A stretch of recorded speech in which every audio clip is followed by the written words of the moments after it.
दिनांक 19/4 को डॉक्टर प्रभाकर ठाकुर के क्लिनिक पर कुछ हंगामा हुआ था।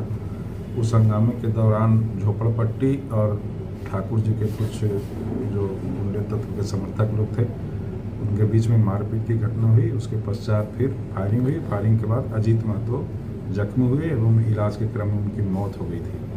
उसी मौत के संबंध में जो कांड दर्ज किया गया उसी से संबंधित ये चारों अभियुक्त की गिरफ्तारी हुई है और इन लोगों को न्यायिक अपेक्षा में भेजा जा रहा है। डॉक्टर साहब और आपको पहले एक घटना घटी थी कि भोला महतो जाकर के एक दिन पूर्व में वहाँ पे मारपीट किए थे, जिसमें डॉक्टर साहब के कंपाउंडर चंचल कुमार के द्वारा नगर थाने में कांड दर्ज कराया गया था और भोला महतो को गिरफ्तार कर जेल भेजा गया, परंतु उसे न्यायिक अभिरक्षा में न रख करके उन्हें 41 का न्यायालय के द्वारा लाभ दिया गया। उसके बाद पुनः ये भोला महतो और जो उनके परिजन लोग थे वो पुनः उनके ठाकुर जी के आपके क्लिनिक पर चले गए और ठाकुर जी के क्लिनिक पर उनके जो प्रबंधक स्टाफ और उनके द्वारा जो कुछ असामाजिक तत्वों को एकत्रित किया गया था, उन दोनों पक्षों के बीच में मारपीट की घटना शुरू में प्रारंभ हुई। मारपीट के बाद गोली चल गई और गोली चलने के बाद एक अजीत महतो की हत्या हो गई। गिरफ्तार कौन लोग हैं इसमें? इसमें सबसे पहले तो जो पहला केस हुआ था जिसमें उधर से कंपाउंडर जख्मी थे चंचल, तो पहले तो हम लोगों ने चंचल को उठाया, क्योंकि चंचल के प्रतिशोध के कारण ही ये घटना आगे बढ़ी, क्योंकि उसे चोट लगा था, माथे पर चोट था और गाल में चोट था। उसके बाद उसने सामाजिक तत्वों को डॉक्टर साहब के कहने पर और कुछ अन्य लोगों के कहने पर एकत्रित करवाया। तो पहले चंचल को गिरफ्तार किया गया, चंचल को न्यायिक अभिरक्षा में भेजा गया।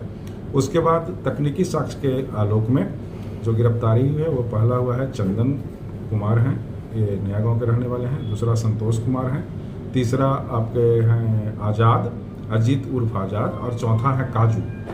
ये चारों व्यक्ति घटनास्थल पर उपस्थित थे और तकनीकी साक्ष्य इन लोग के विरुद्ध उपलब्ध है और इन लोग के द्वारा अपने स्वीकृति बयान में बताया गया है कि हम लोगों के द्वारा ही अजीत कुमार को गोली मारा गया था और उनकी इलाज के क्रम में मौत हो गई। क्या कनेक्शन क्या था? पे गोली मारी गई डॉक्टर के कहने? ये अनुसंधान का विषय है अभी, और इसमें कुछ और लोग संलिप्त हैं जिनकी जल्द ही गिरफ्तारी की जाएगी और उनके बारे में खुलासा। गोली किसने चलाया था?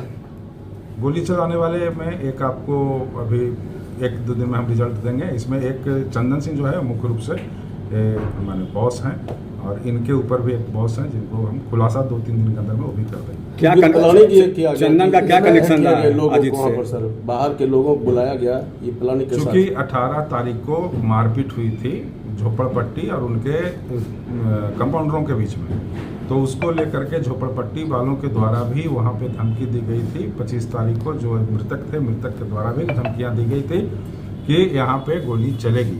इसी के आलोक में डॉक्टर एवं डॉक्टर के समर्थकों के द्वारा भी असामाजिक तत्वों को वहाँ पर बुलाया गया था। ऐसी बातें प्रकाश में आ रही है। अभी हथियार की बरामदगी नहीं होती, लेकिन शीघ्र ही उसके भी बरामद कर मामला किस डॉक्टर भी इन्वॉल्व है सर? ये अभी जांच का विषय है, अनुसंधान में है कि डॉक्टर का कहाँ तक इसमें संलिप्तता आती है। चूँकि असामाजिक तत्व आए, असामाजिक तत्व पिटा गए, ये दोनों में एक दूसरे के बीच में प्रतिशोधात्मक भावना हो गई और उसके बाद ये हत्या में परिणत हो गई। प्राथमिकी में तो तीसरे अभियुक्त में बनाए गए हैं डॉक्टर। हाँ, उस पर जांच चल रही है। टोटल कितने लोगों को गिरफ्तार किया गया? अभी 5 आदमी की गिरफ्तारी, 4 आज गए और 1 चंचल, 5 आदमी की गिरफ्तारी हो चुकी है।